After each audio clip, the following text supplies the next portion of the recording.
네, 캄보디아에서 우리 국민들을 상대로 각종 범죄를 저지른 한국인 조직원 73명이 국내로 강제 송환됩니다. 역대 최대 규모인데 잠시 뒤에 인천공항에 도착할 예정입니다.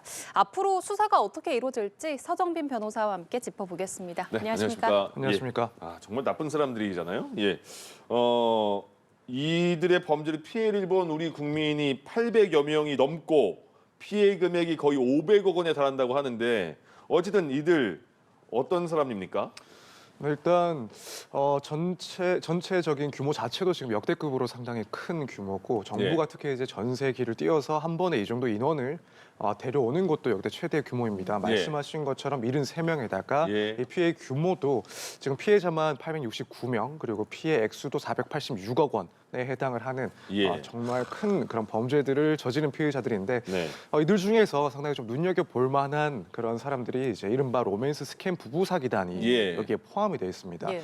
이제 지난해 10월에 이제 1차 송환 당시에는 또 명단에 포함이 되어 있지 않았었는데 이제 이 범행 수법을 보면은 뭐 데이팅 앱을 통해서 피해자에게 접근을 하고 네. 여기서 이제 딥페이크 기술을 통해서 마치 실제하는 인물인 것처럼 행동을 하면서 신뢰를 쌓고 호감을 쌓습니다. 그리고 나서는 뭐 투자 공부를 하자라는 식으로 이제 또 추가적인 접근을 해서 예. 결국에는 104명에게서 120억 상당을 뜯어낸 그런 혐의를 받고 있는 사람들입니다. 그러니까 연애하는 척 속여가지고 네. 나중에 친해지면 돈 좀 보내줘 이러는 거잖아요, 보통. 네, 그렇습니다. 이제 이 여성이 먼저 이제 접근을 하면 예. 그래서 호감을 쌓고 나면은 투자 공부를 하자라는 식으로 뭐 예를 들어 강의 같은 걸 보여주게 되는데 예. 여기에 또 이제 남편이 마치 이제 무슨 전문가인 것처럼 행동을 하면서 뭐 투자 같은 것들을 권유하고 이런 식으로 이제 피해를 발생시키는 그런 수법이었습니다. 예. 그래서 이들 부부 같은 경우에는 한 차례 이제 작년에 캄보디아 현지에서 검거가 되기도 했었는데 네.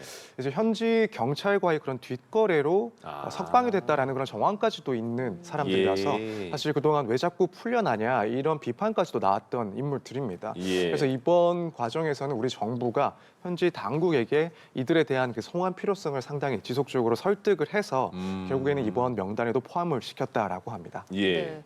이 조직원들이 수사망을 피하기 위해서 뭐 성형 수술을 하는 경우도 있었고 그쵸. 또 캄보디아를 거점으로 활동해 왔기 때문에 추적이 좀 쉽지 않았을 것 같은데 어떻게 이번 송환이 이뤄지게 된 건가요? 일단 가장 유효했던 점은 결국에는 우리 정부에서 범정부 초국가 범죄 특별 대응 TF를 꾸려서 현지와 상당히 공조를 진행했기 때문에 그 성과가 오늘 나타난 것 아닌가라고 평가를 해볼 수가 있을 것 같습니다. 예. 지금 뭐 경찰, 법무부, 외교부 또 국정원이 이렇게 한 팀으로 구성이 돼서 현지 경찰과 공조를 했었는데 사실 일반적인 사례에서 해외를 거점으로 두고 이제 이렇게 조직적인 사기 활동을 벌이는 그런 사건 같은 경우에는 피해자들 입장에서는 사건 진행 속도가 매우 더딜 수밖에 없습니다. 예. 특히 이제 핵심적인 역할을 했던 인물들을 특정하는 것도 쉽지가 않기 때문에 상당한 시간이 소요가 되고 심지어는 검거에 뭐 수년씩 걸리는 경우도 있습니다. 예. 그래서 이번 경우에는 결국 이 TF로 구성을 하고 공조가 상당히 활발하게 이루어졌다라는 점이 신속한 그런 결과를 나타냈다라고 평가를 할 수 있을 것 같습니다. 그래서 예. 뭐 구체적으로는 캄보디아 내 스캠 단지 7곳을 특정을 하고 또 현지 경찰과 합동으로 단속을 시행을 하면서 지난해 말에 이제 한국 조직원 90여 명 정도를 검거를 한꺼번에 진행을 했었고요. 예. 그 가운데 이제 73명을 이번 송환 절차에 포함을 시킨 겁니다. 그래서 예. 말씀하신 것처럼 이런 피해자들이 얼굴을 바꾸는 성형 수술까지도 하면서 도피 생활을 이어갔기 때문에 추적 난이도는 분명히 있었으리라 생각이 드는데 예. 결국 이 큰 조직을 TF로 구성을 하고 또 현지 공조를 신속하게 진행한 덕분에 오늘 소환까지도 있었다 이렇게 볼 수 있을 것 같습니다. 예. 원래 9시 조금 넘어서 인천공항에 도착할 걸로 예상이 됐는데 비행기가 좀 늦어지면서 한 10시 좀 전에 도착을 하나 봐요. 좀 늦춰졌는데 일단 전세기를 우리나라에서 보냈고 거기에 다 싣고 오는 거잖아요. 그럼 어떻게 입국 과정이 어떻게 되는 거예요? 우선 이들에 대해서는 체포영장이 미리 발부가 되어 있는 상황입니다. 예. 그래서 앞 상황을 생각해 봤을 때는 이제 이들이 캄보디아에서 우리나라 전세기를 타는 순간 그때 이제 체포영장이 집행이 되는 거고 예. 사실 이런 전세기 같은 경우에는 국적기라서 이제 해외에서 있지만은 결국 우리나라 국가 영토처럼 이제 특정을 하게 됩니다. 비행기 안이 우리나라다 이런 네, 거군요. 그렇습니다. 예. 그래서 여기서부터는 이제 마치 국내에서 체포영장을 집행하는 것처럼 집행을 할 수가 있었고, 그래서 이제 그 상태로 우리나라에 지금 귀환을 하게 되는 겁니다. 예. 일단 공항에 입국을 하게 되면은 심사와 동시에 이제 경찰관에게 인계가 될 거고, 지금 곧바로 사건을 담당하는 그 경찰서에 이제 다 이동을 하게 될 걸로 보입니다. 예. 이제 규모가 워낙 크다 보니까 지방에 있는 각 경찰서마다 좀 분담을 해서 이제 송치가 될 걸로 보이고, 네. 곧바로 이제 1차적인 수사를 진행을 할 겁니다. 그래서 이 혐의 내용들에 대해서 간략한 조사를 한 다음에 이 체포 영장에 이어서 이제 구속영장 청구까지도 이어지지 않을까라는 생각이 듭니다. 특히 이제 이들 같은 경우에는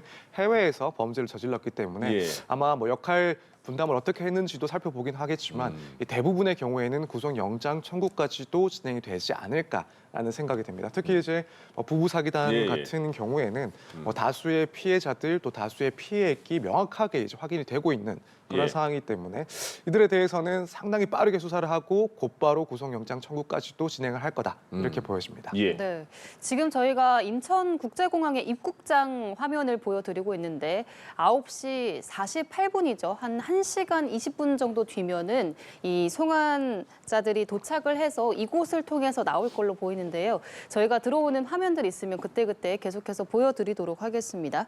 앞서 말씀하신 이 로맨스 스캠 부부 사기단, 이 범죄 규모도 상당히 크고요. 또 성형수술을 하면서 도피를 해서 더욱더 관심이 쏠리는 것 같은데요. 그러면 그간의 이 범죄 행각을 좀 비춰봤을 때 적용 혐의와 처벌 수위는 어느 정도로 좀 예상해 볼 수 있을까요? 일단 이 사기단의 그 범행 피해액 자체가 120억 원이 되기 때문에 부부가 두 명이. 네, 그렇습니다.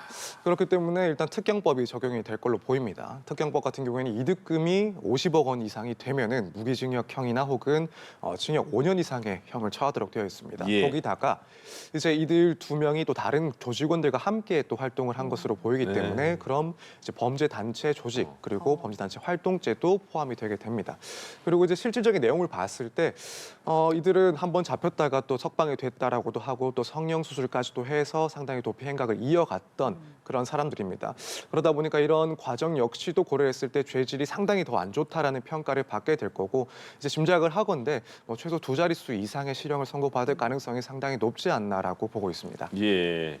그리고 또 그러니까 궁금한 게 이들이 이 부부만 해도 뭐 100억 원 넘는 피해를 냈고 나머지도 합치면 500억 가까이 피해액이 있는데 그게 과연 다 뺏어서 다시 받아야 되는 거예요? 어떻게 되는 거예요? 그 금액에 대해서는?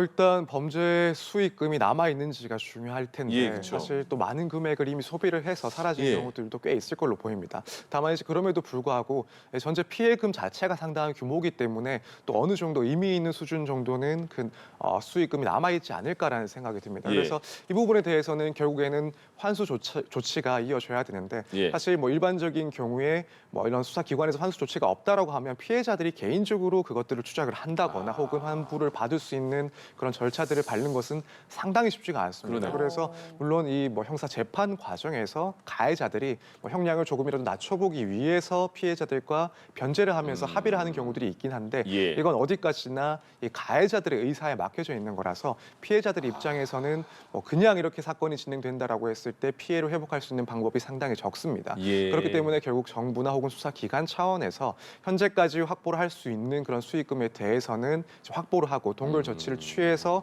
이후에 재판이 확정되고 나면 이 피해자들을 확인하고 이것을 환부해주는 조치들을 취해야 되지 않나. 그래서 이 점에 대해서는 지금 대통령도 예. 이제 그 범죄 수익금에 대해서는 한 푼도 빠짐없이 모두 확보를 할 수 있도록 조치를 예. 하라라는 그런 명시적인 지시를 내렸기 때문에 신속하게 가능한 한 최대한의 그런 수단을 동원해서 환부 조치까지 또 이어지지 않을까 이렇게 생각이 됩니다. 그러면 피해자 입장에서는 예. 지금은 당장 정보 조사를 기다리는 방법밖에 없는 건지 그냥 조치를 취할 수 있는 방법이 없는 건지 좀 궁금합니다. 사실은 그게 제일 빠른 방법이긴 합니다. 아. 앞서 말씀드린 것처럼 예. 이제 피해자들 입장에서는 사실 수사 단계에서 어떤 식으로 수사가 진행되는지조차 파악하기 힘든 경우가 더욱 많고 특히나 이제 그렇다면은 수익이 얼마가 남아 있는지 또 그게 어떤 계좌로 남아 있는지 혹은 부동산으로 남아 있는지 이런 것들을 확인하는 것은 사실상 그 방법이 전무하다라고 볼 수밖에 없습니다. 물론 별도로 손해배상을 청구하는 민사소송 등을 통해 통해서 개별적으로 짐작되는 것들을 확인해 볼 수 있긴 하지만 예. 아무래도 이렇게 조직적으로 범행이 진행된 경우에는 이 범죄 단체에서 상당히 그 수익들을 숨겨놓는 그런 경우들이 뭐 허다하고 예. 그래서 이 개인적으로 뭔가 구제받기 위해서 절차들을 밟는 것이 사실상 상당히 어렵습니다. 그래서 예. 일단은 기다리는 게 맞긴 하고 다만 이제 정부에서 신속하게 이런 수익금들을 동결하는 그런 조치들을 진행할 것으로 보이기 때문에 일단 기다리는 것이 제일 빠른 것이 아닐까라고 생각이 듭니다. 예, 예. 알겠습니다. 캄보디아 범죄 조직원들이 앞으로 1시간 10분, 15분 정도 뒤면 도착을 할 텐데요. 저희가 들어오는 모습들은 계속해서 보여드리도록 하겠고요. 오늘 관련 내용 짚어봤습니다. 서정빈 변호사와 함께 이야기 나눠봤습니다. 오늘 말씀 고맙습니다. 고맙습니다. 감사합니다.